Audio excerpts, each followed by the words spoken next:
Hello, everyone. Thank you for joining us today on our new session of the Guesty webinar series. To start, I would like to just remind you of a couple options of GoToWebinar and how to contact us during the session. So the tab on the right, the panel for GoToWebinar, allows you to use the raise your hand option and to send us questions. If you have any question, you can either use the raise your hand to unmute, or you can just type in your question in the questions tab, and I can share it with everyone. So to start, today's session is on evidence aid, health of refugees, and asylum seekers. I would like to thank Evidence Aid for this great session. And to start with Claire Allen, I would like to introduce Claire. Claire has been the part-time operations manager for Evidence Aid since 2011. Claire's background is in administration and finance. She was appointed to the post of knowledge manager in August 2011 and was reassigned to the post of operations manager in 2015 when Evidence Aid became a registered charity in the UK. Prior to it being a registered charity, Evidence Aid started as a project within Cochrane. Claire's main task relates to the smooth running of Evidence Aid, which I think she's doing in a wonderful way. The management of information. Hello? Hi, we can hear you. Yes, hi. So apologies for that. As you know, we sometimes face very terrible connection issues. So Abi, where did you hear me last? I think it was when you were doing Claire's bio. You mentioned background in admin and finance, and that was the last time. Okay, apologies for that. So let's go back to Claire's background. So Claire, as we mentioned, has a background in administration and finance. She was appointed to the post of knowledge manager in August 2011 and was reassigned as the post of operations manager in 2015. And so can you still see my screen? Mm-hmm. Great. When Evidence Aid became a registered charity in the UK. So prior to it being a registered charity, Evidence Aid started as a project within Cochrane. Claire's main task relates to the smooth running of Evidence Aid, which she's doing wonderfully, the management of information, and ensuring that information can be readily accessed and is in the format most helpful to the user, bearing in mind the potentially difficult circumstances in which evidence will be needed. Abi is also with us today, Abi Kirubarajan. Abi is a current medical student at the University of Toronto. She's a former Queen Elizabeth II scholar from McMaster University, Canada. As a representative of McMaster Health Forum, WHO Collaborating Center in Evidence-Informed Policy, Abi completed an internship in strengthening health systems at the Oxford National Health Service Trust, in addition to interning part-time at Evidence Aid. At Evidence Aid, Abi is currently updating the current collection of evidence on the health of refugees and asylum seekers in Europe. Her research interests include social determinants of health and health systems innovation, as well as aiding knowledge translation for primary care. Claire? Thank you, Tamara. So firstly, I'd like to say welcome to everybody for joining this webinar. Thank you for giving up your time to hear about Evidence Aid and Abi's sterling work on refugees and asylum seekers and our collection of evidence. Today, we're going to have a very quick introduction to Evidence Aid. Then Abi is going to take over after that point and talk about understanding refugee healthcare, give you a tour of the Evidence Aid Refugee Health Special Collection, which she coordinates alone as a volunteer, for which we're very grateful. I was going to talk about the identified priority areas and updates to the existing collection, and then ongoing efforts to expand the collection into areas that have been prioritised. And then she'll talk to you at the very end about how you or others that you know might get involved with Evidence Aid. Great. So now we're going to show a short video. Just to alert people, we had some issues with sound on the video when we tested it earlier. So what we've done is we've put in the video link in the chat box. So if you can't hear the sound, please watch it separately. Tamara, I think you're going to send it from your computer, so so please go ahead and do that now. Yes, definitely. Here we go.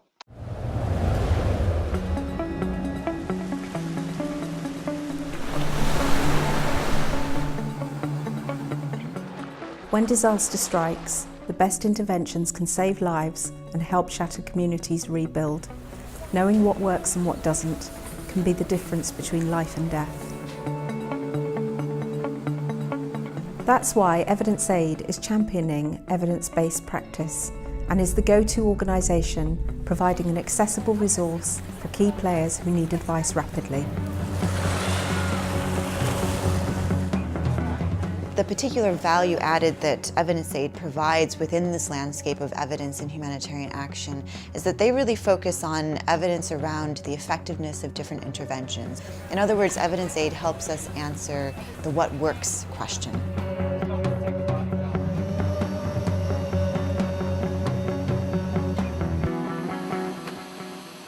Without evidence driving an emergency response, poor decisions can be made and lives lost needlessly. One of the key things to recognize is that every context, every humanitarian context is different.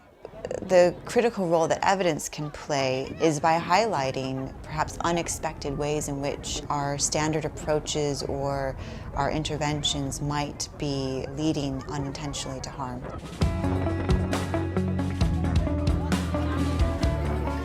Sharing evidence is absolutely critical. There's no point in collecting strong evidence if you aren't going to use it, and I think that's one of the critical roles that Evidence Aid has been playing in serving as a bridge between academic evidence generators and evidence users on the practitioner side.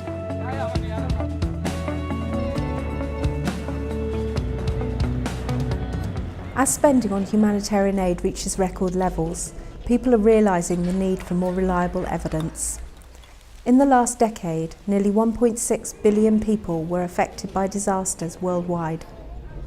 In 2015 alone, investment in international humanitarian aid hit $28 billion, the highest level ever. Evidence can improve impact and save resources. I think the real value of an evidence-based and evidence-driven approach to humanitarian action in 2017 and beyond is to show an increasingly skeptical donor public that humanitarian assistance is not just the right thing to do, but that we're doing it in the right way. To respond effectively and efficiently, to guarantee value for money for taxpayers and donors, we need to know what works and what doesn't. We need to use evidence, because evidence matters.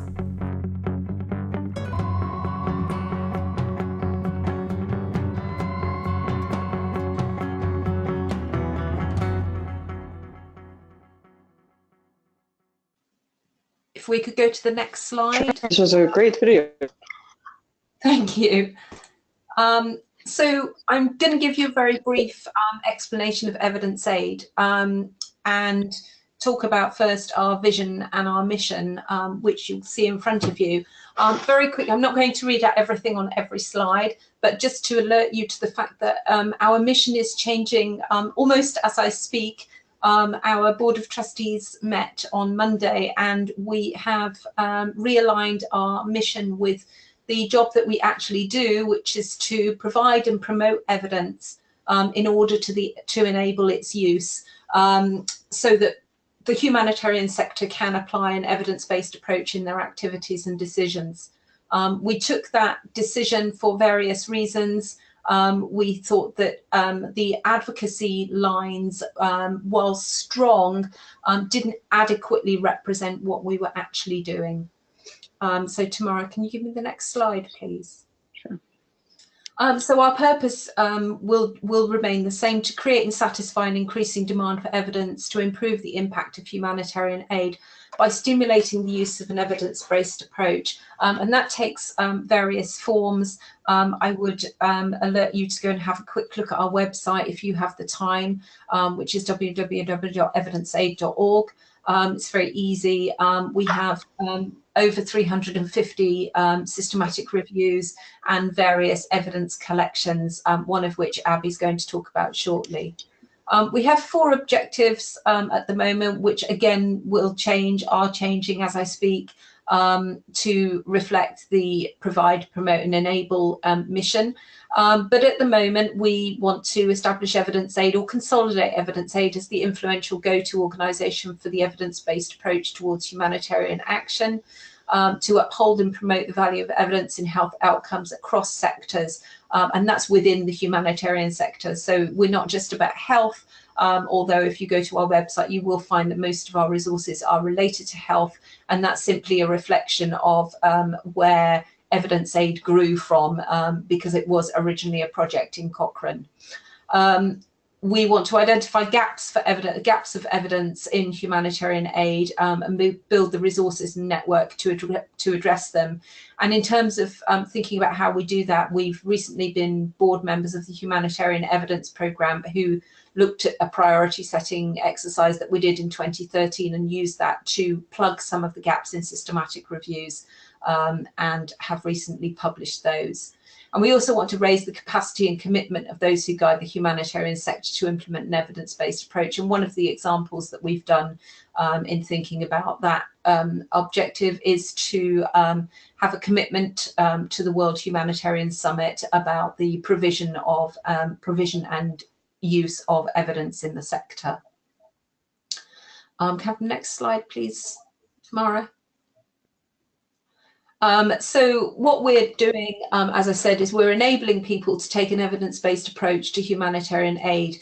And what we'd like to do is build a consortium of actors around the world, which persuade other people that actually the use of evidence is important. I'm probably talking to the converted here, I'm not sure, but we believe that evidence-based decision-making is the way to go, not just in health, as it kind of has been for the last 25 or 30 years, but actually moving into the other sectors as well.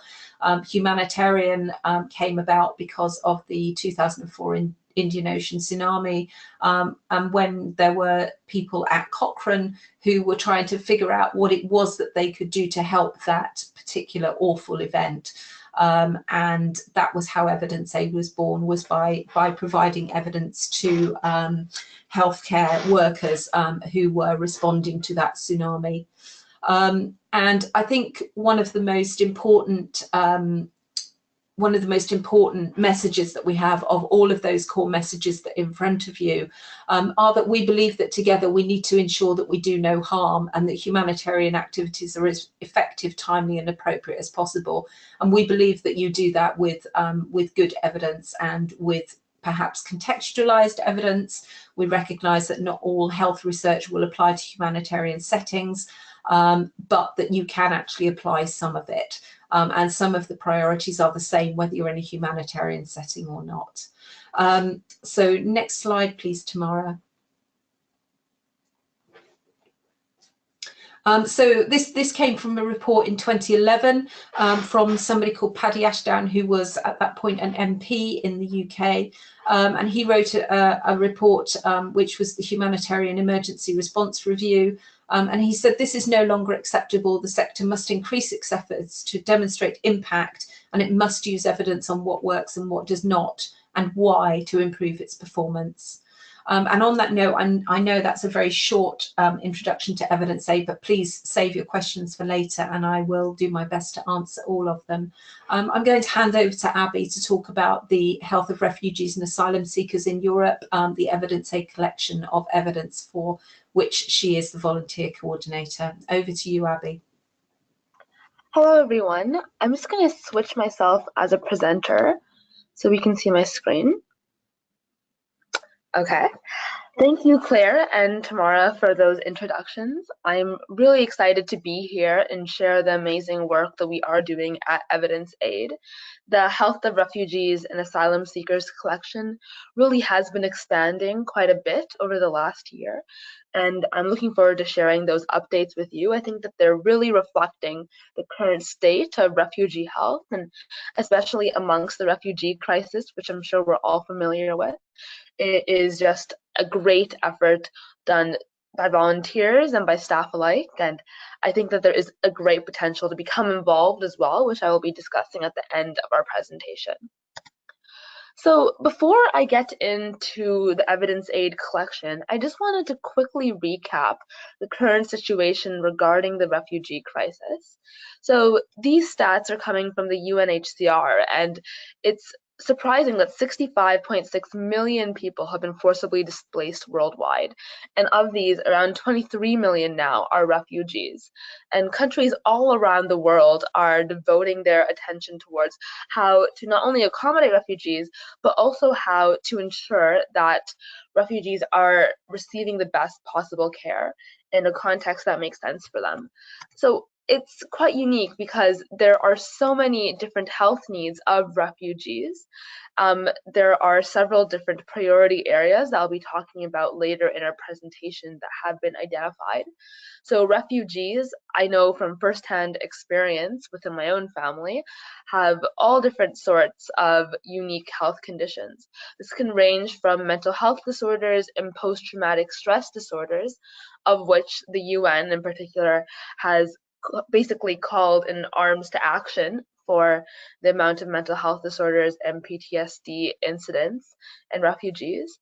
We also have vaccine preventable infectious diseases, which is quite interesting really because the issue with vaccines and refugees really is paperwork related for a big portion of it.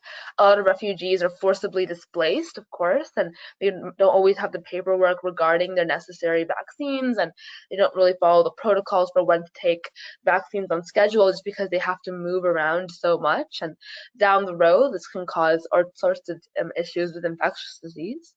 We also have issues related to skin conditions, tuberculosis, of course, being the big one on everyone's mind when we think about acute settings for refugees. And we also have issues relating to sexual assault and trauma, as well as intimate partner violence that are also screened from a healthcare perspective as well. And we'll be discussing a bit more on the unique health needs of refugees when talking about the priority areas and the newer areas for refugee involvement.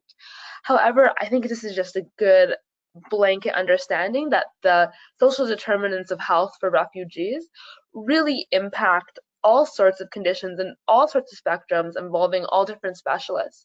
So it is really important for us to have the best available evidence for this. And evidence does show that refugees are in worse health than their native-born counterparts. And a lot of this is because of the social determinants of health that I'm listing below. So providing health care to refugees is quite difficult and usually requires quite a bit of interdisciplinary care that's been thought of in advance. So language and cultural barriers are a huge issue. I know in Canada, we are fortunate to have translators and interpreters for language such as Arabic, but sometimes it's done only over the phone. It's not available all hours of night when refugees are presenting with emergency and acute problems. And of course, this isn't an available service all around the world as well. So language barriers have a huge role in impacting the quality of care that is given. Same for cultural barriers. There's oftentimes a mistrust of the medical system or a use of a different medical system than what we use in adapted countries. So that's something that can also affect rapport as well as the relationship between healthcare. Difficulties in financial coverage is quite a difficult one. In Canada, we have several different systems in place for refugee health in terms of financial coverage, but not all of them work and not all of them overlap well. And something else is that not all of them work immediately in effect and are only short-term coverage for a few months, and this is not a unique situation across the world. It's often unknown what sort of financial coverage refugees should receive. We also have political pressures. Refugees are such a politicized topic, and while health is a human issue, not a political issue, it's affected so much by the political sphere, and oftentimes governments can be exposed in different ways in terms of whether or not they would like to provide care to refugees. I discussed a bit about the mistrust of the medical and social system, and oftentimes in countries, the medical system is actually an agent for systematic abuse and malpractice and torture. So coming to a new country and having to work within that new medical system can often pose a challenge. The gaps in primary care from constant relocation and missing paperwork, such as immunization records, are also a issue in continuity of care, which can affect health outcomes. And beyond that, I think, is really the difficulty in accessing relevant evidence and guidelines. So what we're doing here together, all 12 of us, is quite unique in that we're here to discuss the health needs of refugees. But a lot of the times, healthcare providers and health systems do not have the adequate space to discuss the relevant evidence and guidelines, and there can be a lack of evidence and guidelines as well, which can make it quite difficult for those serving on the front lines to come up with a coordinated effect and how to understand the best possible strategies in providing optimal healthcare. So we have quite a bit of difficulties in how to best solve this issue of the worst health outcomes in refugees in not only host countries, but also just all across the world. And with this comes quite a bit of international spotlight. So the political pressures have really never been higher regarding the refugee crisis over the last few years. And I know in Canada, we had several protests from healthcare providers on refugee healthcare financial coverage, just because refugees were not getting enough financial support in order to access their health needs, of which, of course, there are many. So this is not a unique problem by any means. It's happening all across the world, and it is something that has been shared by advocates, healthcare providers, and patients alike. So one of the main hurdles that I particularly see is that there's often an overwhelming amount of literature that is available on the topic, but it's hard to really discern what's good literature and what's not so good literature when it comes to refugee care. In particular, refugee care can be quite complicated in that it changes so much from country to country. We have all these different health needs I talked about and all these different barriers, and there is evidence relating to both of those issues, but in different contexts. And it's really easy for those who are outside the field of refugee healthcare to become overwhelmed. So something that a lot of lay people do is they might go to a search aggregate engine and they immediately are swarmed with hundreds of thousands of results. And it can be difficult to weigh those against one another, especially if they're saying different things. So with this evidence, we do have a lot of new evidence coming out regarding refugees and newcomers, but not in a way, I think, where it's easy for those to find the best information available without getting overwhelmed and adequately use this information, as Claire was previously discussing.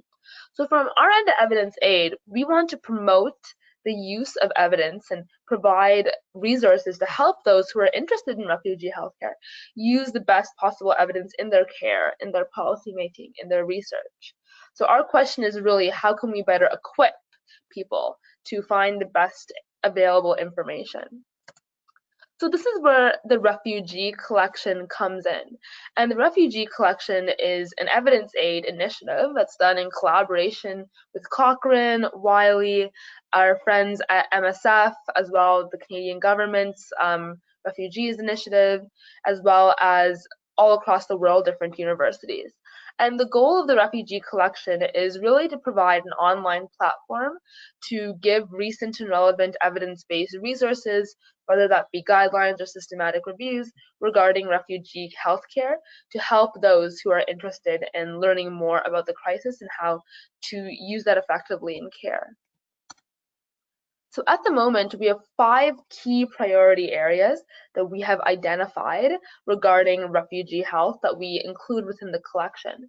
So that is common mental health disorders, vaccine preventable diseases, skin conditions, tuberculosis, and sexual and physical violence.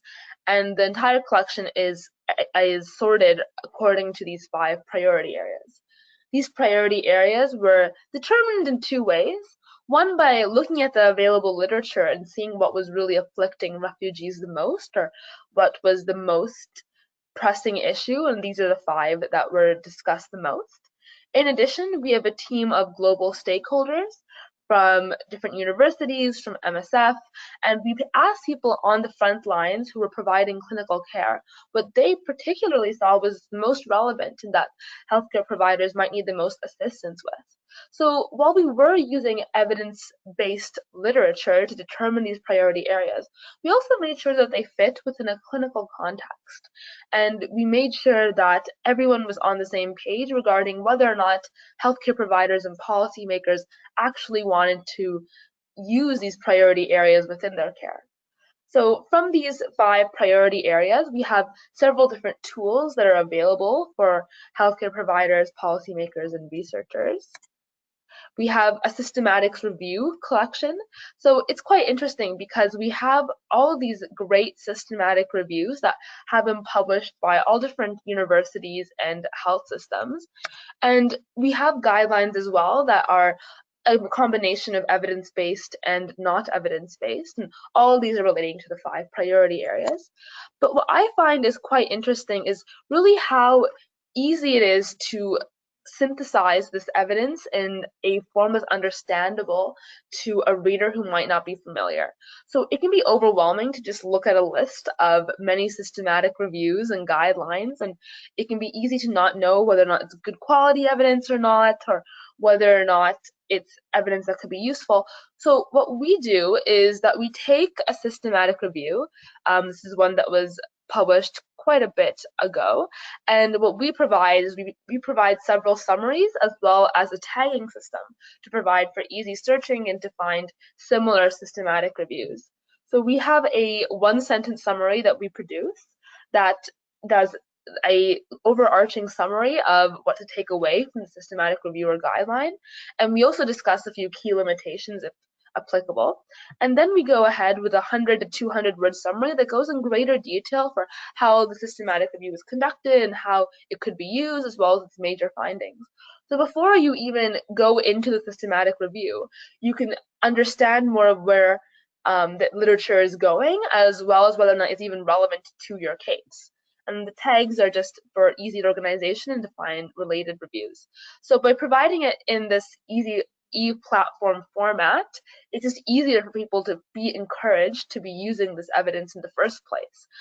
So we not only provide the best available evidence, we also make it easier to follow. And it's also featured with Cochrane reviews as well. So on the Cochrane Library website, we have our link to our special collection, and they have a list of refugee-centered systematic reviews that are useful for refugees, even if they haven't been conducted in refugee populations. But they have a list of available systematic reviews, and it's done in a similar format as well. So to recap, we have a list of systematic reviews, we have a list of guidelines, and they're all summarized and tagged according to our system in order to make it easier for our readers. And we've been doing this for the last few years over the 5 priority areas. But the important thing to realize with refugee health is that it's constantly changing, especially with the recent refugee crisis. So our efforts over the last year were to update the refugee collection entirely, and we added 20 new systematic reviews to the collection on the different priority areas, a mix of Cochrane reviews and non-Cochrane reviews.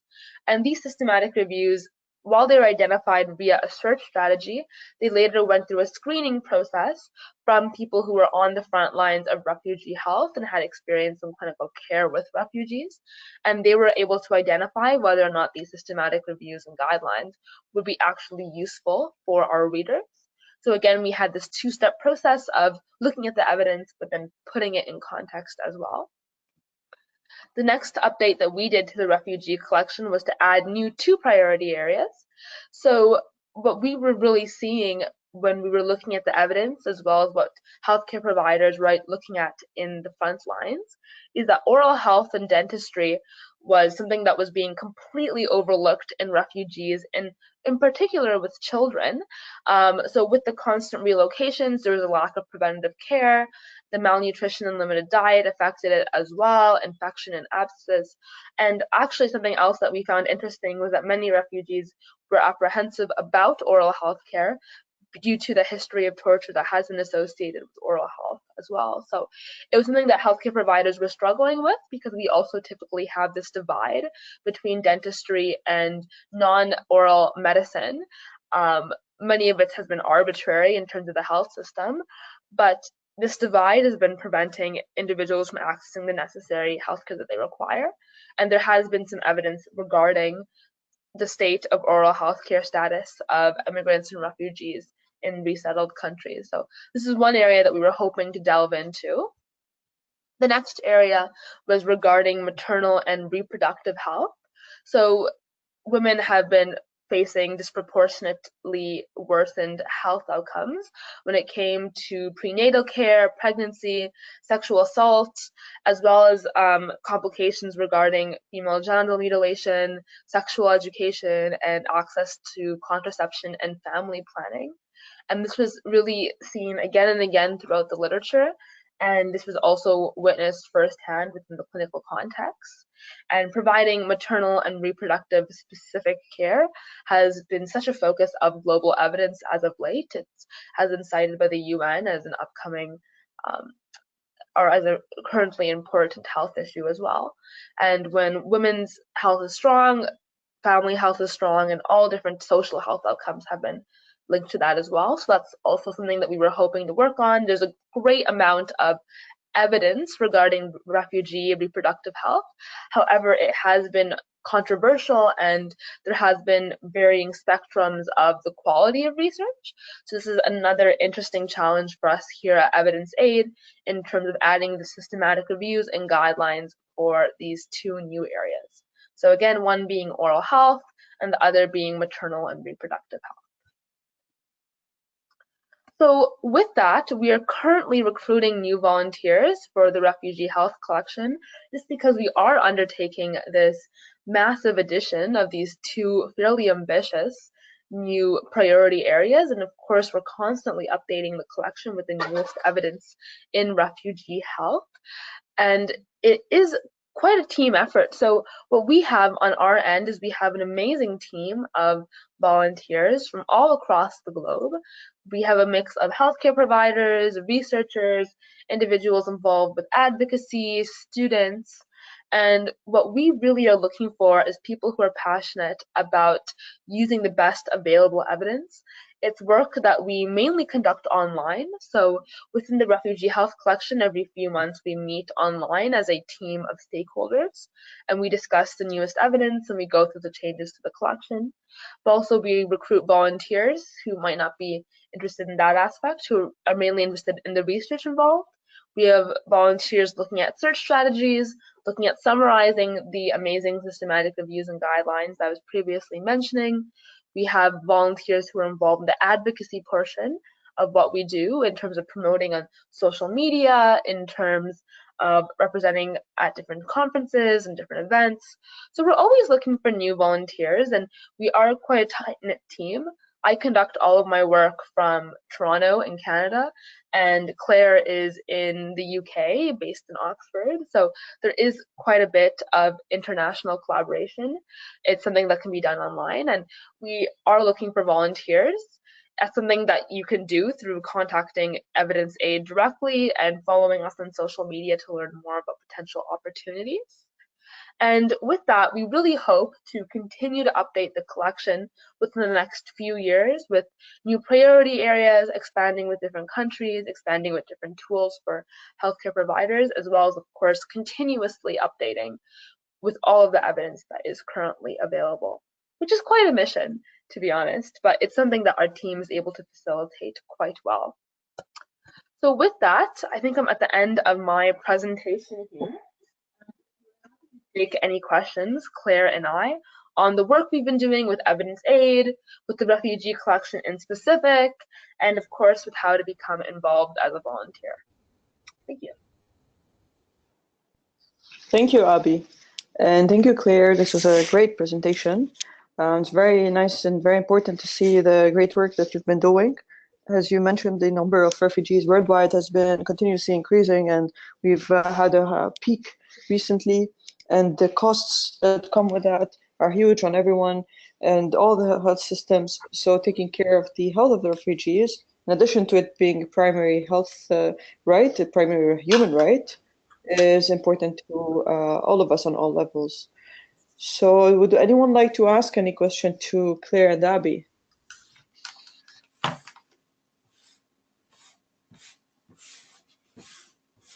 So Abi, regarding the volunteering opportunities, would you like to tell us more about what would the tasks be, for example?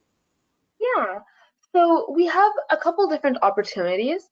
So the first opportunities is for those who are very interested in refugee healthcare in specific and have experience either research-based, advocacy-based, clinical practice-based, who could be potential advisors for the team or who are able to provide feedback on the current initiatives. We do have some spots available on teams, particularly for oral health and maternal and reproductive health. So if anyone has expertise on that, that would be a great way of continuing the work that we do on a volunteer basis. The next opportunity is an opportunity to be involved in the nuts and bolts, as I see it, in the collection. So for those who have systematic review experience, for those who are adept at producing summaries or search strategies, we could always use help on that aspect as well. We have a team of volunteers who summarize the evidence that we have, and we do have a training process. It is quite comprehensive, and we have a wide array of backgrounds who are doing that, and you don't necessarily need a formal background in refugee healthcare to help with it, though of course it is appreciated. So tasks range from providing expertise to creating summaries, helping with search strategies, or even just providing feedback. Great. Great. So Claire, you've been with, I think we have a question before I move to Claire. So we have a question from Sabina, and the question is, does Evidence Aid provide any training of systematic review to the volunteers? Need to have a prior experience of systematic reviews? The answer to that is we do training on systematic reviews, but unfortunately at the moment we only do that as a face-to-face event, and mostly it's in the UK, and that's due to our own funding resources that don't allow it. When we do go to other places, we try and provide that training, but unfortunately that's not something that we can provide online at the moment. In terms of volunteers and systematic reviews, interestingly, we have just had a new volunteer, Beth, who's joined us for our Nutrition and Emergencies collection of evidence, which will probably go online in the next couple of days. And she didn't have any experience of systematic reviews, but she did have experience of literature reviews, and she had just done her degree.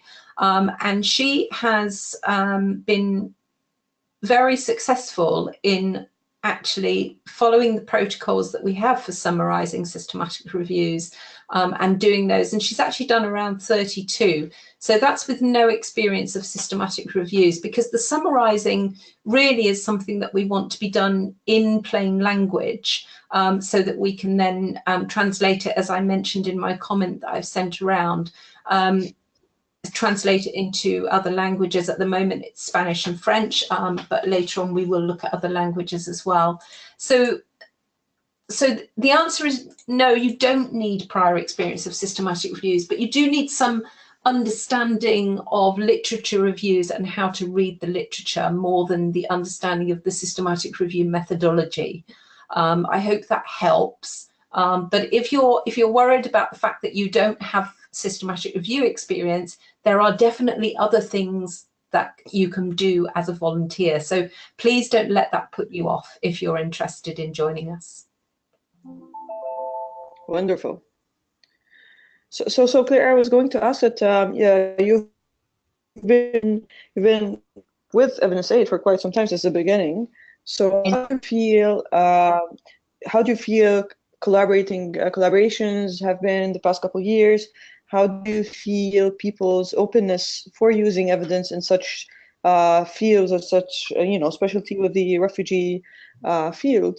How do you feel people are open for using evidence, or at least taking a look at the available evidence? Sure. Well, interestingly, so as you mentioned, Evidence Aid has been going since 2004, and I think in the period of 2004 to 2010, Evidence Aid was very reactive. It was made up of a very small advisory group that had no staff at all, and it was just reactive to the very, very major disasters that happened around the world.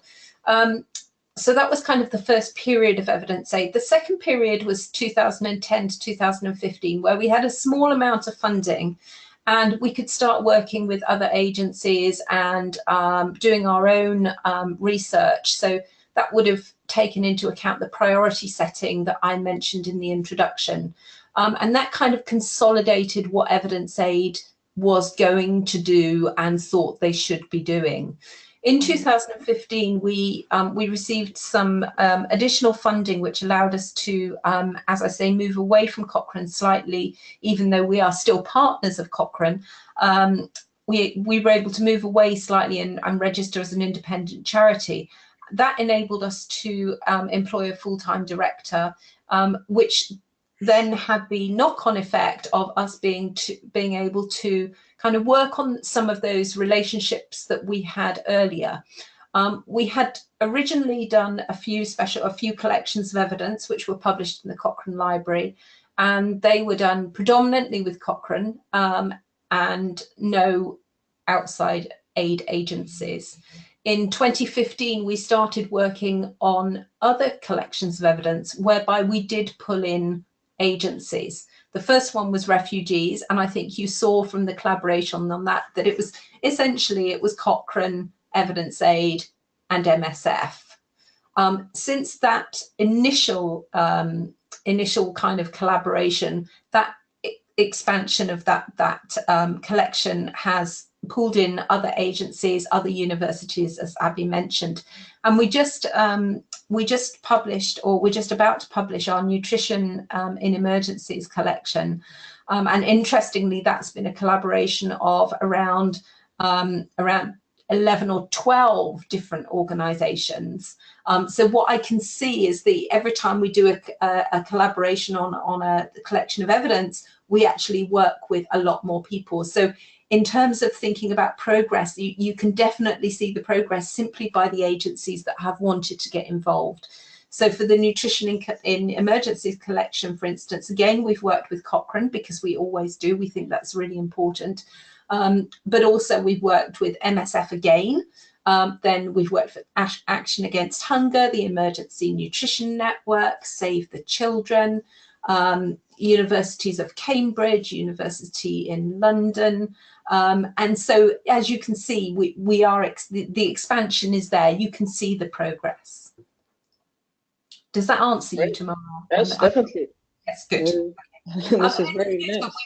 We want to do other collections of evidence, and we're very open to having ideas for collections, but not just the idea for the collection, but also, you know, who would be part of that collaborative, who would kind of do the work if this, because at the moment all of the collections of evidence have been completely unfunded. So, you know, it's not just about ideas for the collections, which are great, but it's also about, you know, who's going to actually knuckle down and say, I'm going to do the work. And in terms of the nutrition collection, we've had a great team of people who have had a huge amount of work to do, and it's resulted in what I think is a really, really exciting collection that's going to go online shortly.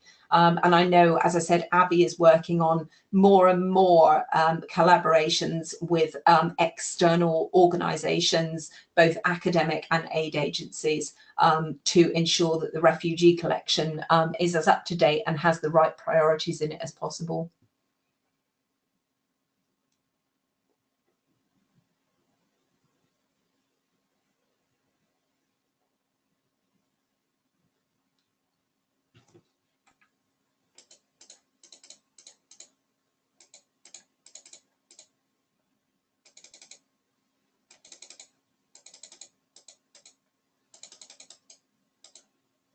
I can see, I think we might have lost Tamara. I can see that there are a couple of other questions. The first one is from Aya.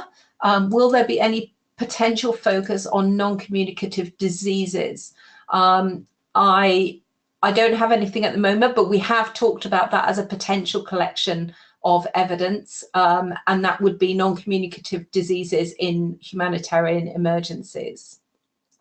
So I hope that answers your question, and also what I just actually answered to Tamara.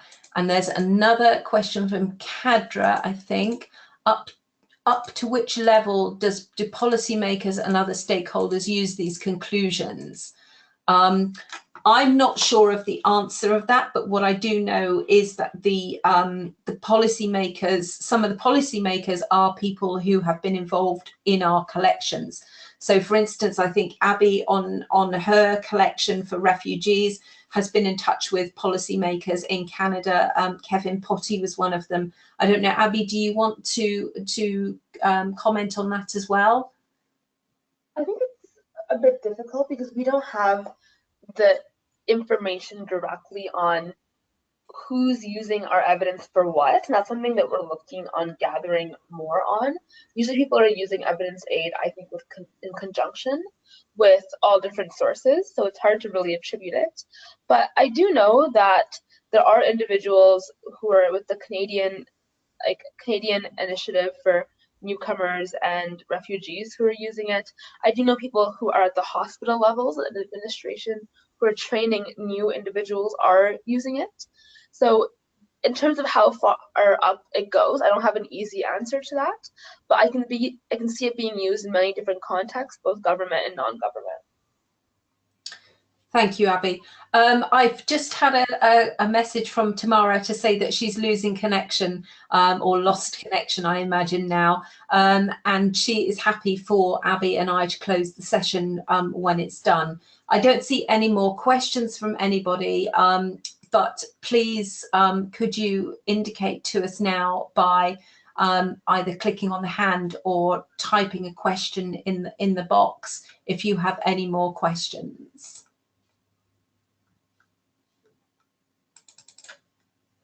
I will wait just a couple more minutes.